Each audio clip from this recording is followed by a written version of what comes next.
Hi everybody, welcome back once again to the Eastfield Gunroom YouTube channel. As you can probably guess, it is time for the Christmas special. So once again, I have dressed up like a buffoon for your entertainment. When I asked people what I should dress up as this year, one of the suggestions was a partridge, but that's not a good idea because they get shot at this time of year. If you haven't already liked the videos and subscribed to the channel, please do that because we are here for your entertainment. And as it's Christmas, everybody likes presents, so stay tuned because you will get the opportunity to win one of these fantastic exclusive Eastfield Gunroom gun slips, and you might find it hiding under your Christmas tree. Right, on with today's review. Now, for the extra special Christmas gun review, we have got, as you can see, is a Browning. I'm going to keep you all in suspense until I actually open the case. So here we go. And inside we have, oh, that's my mince pies. I wonder where they've gone. Okay, no problem. So that's not the actual gun. That's just my mince pies. Aha, here it is. Right, so regular viewers of the channel will know I am a massive fan of classic Brownings, Miracues, Berettas, Winchesters, that kind of stuff. When I hear about a gun that's been sat in a cabinet for 25, 30 years, I get more excited than I do at Christmas and for mince pies. So today, I'm going to bring you probably the best example of this model I have ever seen. I'm super excited to show it to you. So let's carefully lift the lid off the cardboard box. Take a look at this. So imagine it's Christmas 1992. Boyzone or E17 are on the radio. You've sat down, opened your presents. You've got a Cabbage Patch doll. But over in the corner, your dad's excited about his new shotgun. So what's he got?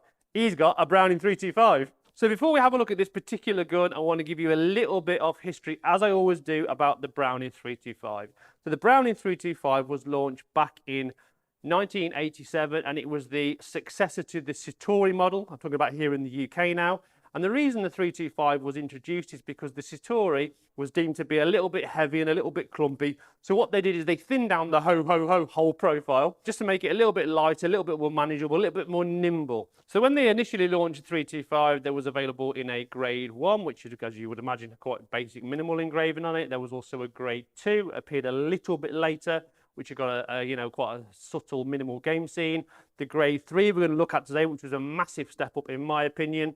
And then right up to the kind of grade 5, which was the deep cut game scene engraved gun, and then the grade 6, which appeared a few years later, which was the same engraving with the gold "Stay With Me People." So that's a brief history. They were available in 12 gauge and also some 20 gauge guns here in the UK, game, sport and trap specifications. Certainly things like the grade 3 though from memory, mainly in sporter and game guns. So the gun we're going to look at today is a 1992 Browning 325 grade 3 sporter. We'll talk about all the bits and pieces in the box later on, but we'll start off with the action. You've got this kind of nitride finish action, kind of a grey finish, which Browning still use today. I would say this is a little bit brighter. Now this gun has never been raced, rallied, polished or buggered about with this exactly as it was supplied when it was new back in 1992. So what we've got here, we've got some nice border scroll work with some pheasants taking off, trying to avoid the Christmas pie. And on the other side, we've got some ducks just landing and hoping they don't get stuck in the terrain. Nice bit of engraving right on the top of the action, engraved top lever. And on the underside, we've got the continuation of the border scroll work without any kind of game scene. So there's no birds or anything on the bottom. And we've also got an engraved trigger guard. So a bit of a useful tip. I actually had a customer on the phone to me this week about a 325 and about trying to identify which grade he'd got, because as with a lot of case with Brownings, they don't tend to have any kind of markation on the gun to say what grade it is. So if you've got an older 325, if you look at the very bottom of the action, obviously you'll see this on the close-ups, there's a 3 stamped just where the barrels lock in at the bottom. And also there's another one on the barrels which we'll move on to shortly. So a lot of people do tend to get confused, particularly between the grade 2 and the grade 3.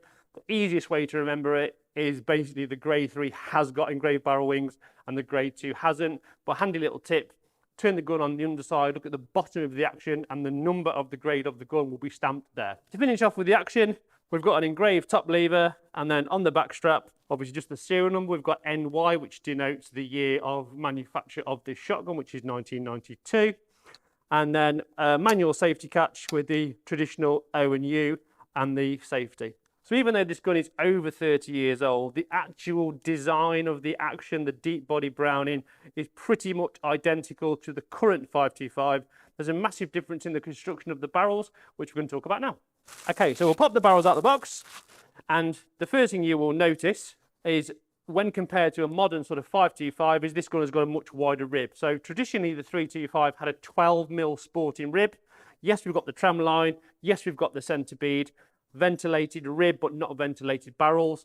There was never a 325 with ventilated barrels. Again, some people get confused with 325, 425, 525 models because, like I said, 9 times out of 10, the actual grade or the model of the gun in some cases isn't stamped on the gun at all. So what we've got here is we've got the engraved barrel wings I talked about. We've got some more of those Old Spice curly sea waves. All 325s, when they were first launched, we're talking about 1987 up until 1992.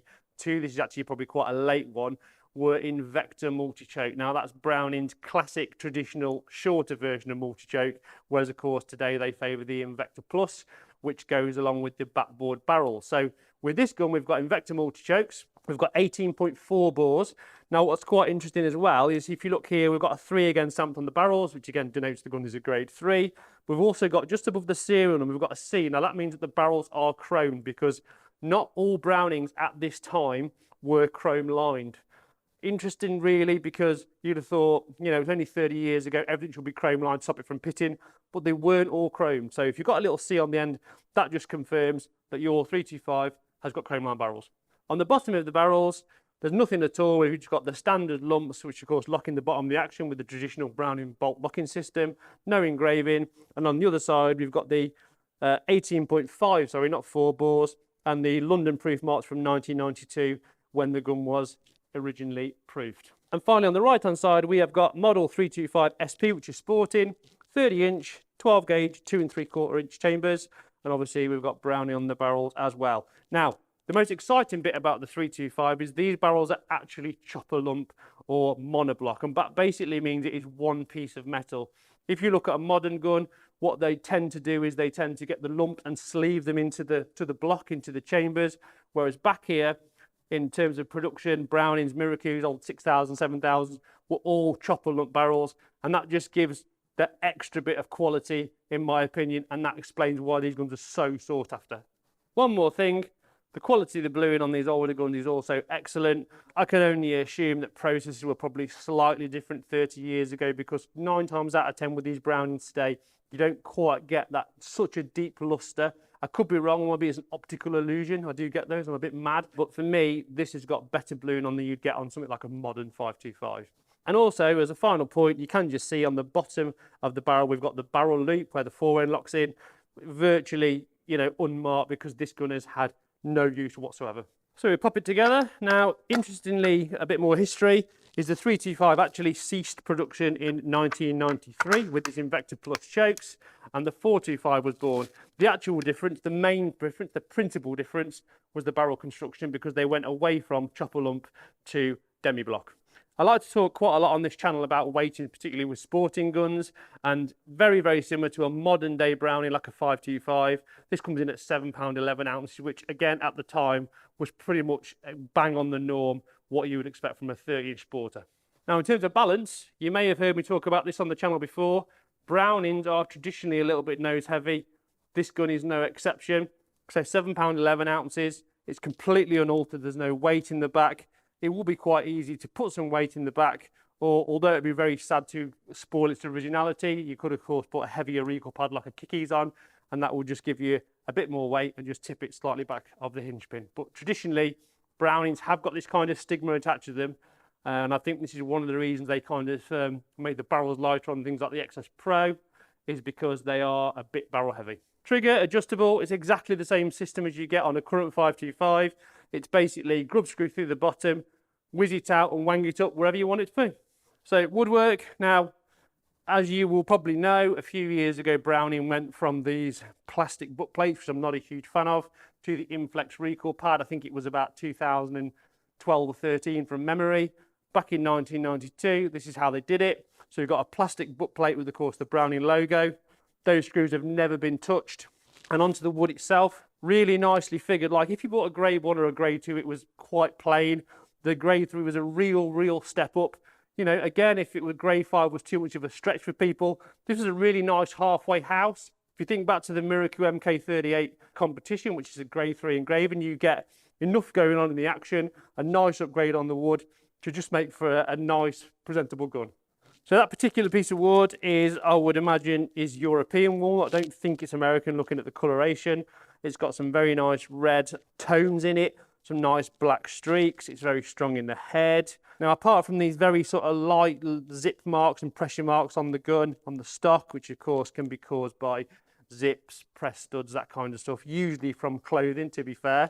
Virtually nothing on the stock, like I said, an exceptional example, which is why I was so excited to get my hands on it. So the checkering itself, you wouldn't get checkering as crisp as that on a new gun. Back in these days, I would have said it was hand checkered back in the 90s. It feels nice, good hand position. Obviously with the checkering, it offers a good degree of grip. Now, I'm a massive fan of 325s. I've probably had 20 over the years. Not quite understood why I've quite fell out of love with one particularly and sold it on, but I've always gone back and bought another one because they are, for me, the epitome of the Japanese Browning. And that's why people coming into the sport, yes, the 525 is a great gun, but you should really not ignore these older Brownings or Miracues, particularly as a newcomer. So moving on to the fore end, nicely matched, double point checkering, of course, which matches the stock. Schnabel, it's what you got in them days. If you bought a trap gun, it was a beaver tail. If you bought a game gun or a sporter, it was a Schnabel. People didn't really change fore ends like they do today or have a preference. It was just literally, that's how it came out of the box, and largely that's what you had to live with.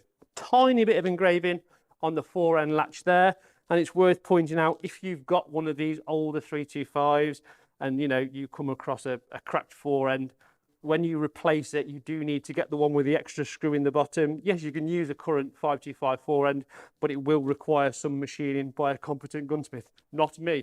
Inside the fore end, it just looks exactly like a 525. We've got the serial number, screws, spring-loaded ejectors, some original factory grease. It's just lovely. So when I decide to sort of go out and source a gun to do these reviews, particularly with these older guns, I have a checklist, I have a tick list, and there's things that I really like to get hold of. And originality is key. We want something that's not had the stock chopped or an adjustable comb fitted or the lip off the fore end taken off, or even to the point where someone's knackered off the middle of the centre bead. But on top of that, if you can get hold of the package, you can get the documentation and all the bits and bobs. It really is like Christmas. Right, so onto the box. The first thing you'll notice is it's not plastic.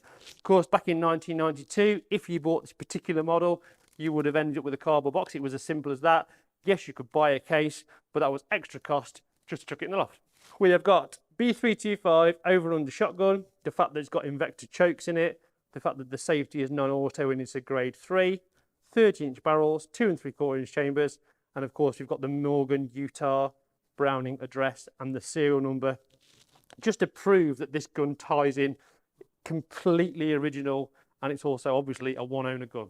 Now, traditional book of words, quite interesting. If you get a Browning or a Miracle today, you will have a book of words. It will be generic. You will have different models mentioned on the front. This particular book of words is exclusive to the 325.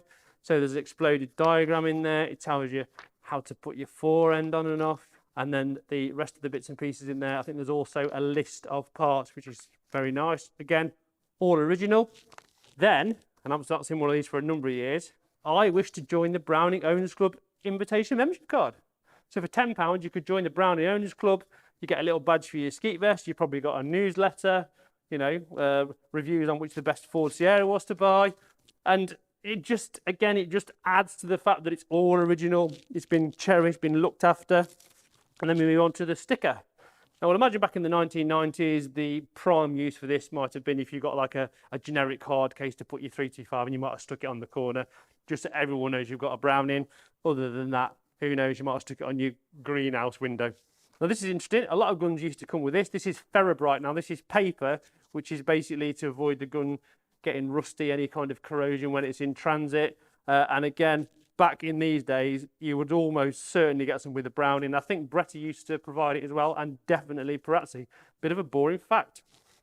We've got the original kind of grease-proof paper, which obviously you could use in the kitchen and make some mince pies with. And then we move on to the little swing tag, talking all about the Invector choke system. Now, if you're a fan of older classic guns like I am, you will probably remember these hanging off the trigger guards in the shops when these guns were new. And this was the first multi-choke system that Browning ever incorporated into their shotguns. Obviously then became the Invector Plus, but initially it was the Citori was the first gun to use it from the Browning stable, then obviously the 325, which superseded the Citori, and prior to that it was the Miraku 3000, which was a dreadful shotgun.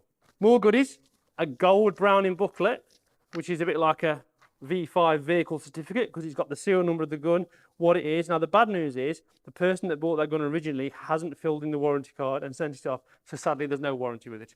Choke key, T-bar. Not entirely sure that's original or not. It might have been the flat piece of crap on that you get with an MK11, not entirely sure. However, it's certainly an upgrade from the original choke key if it was that pressed piece of garbage.